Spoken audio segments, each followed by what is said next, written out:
ग्रहे धनं पुरय पुरय नमः।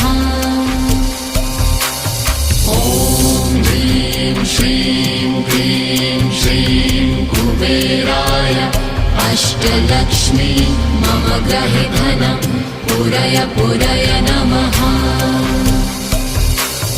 ॐ ह्रीं श्रीं क्लीं श्रीं कुबेराय अष्टलक्ष्मी मम ग्रहे धनं पुरय पुरय नमः।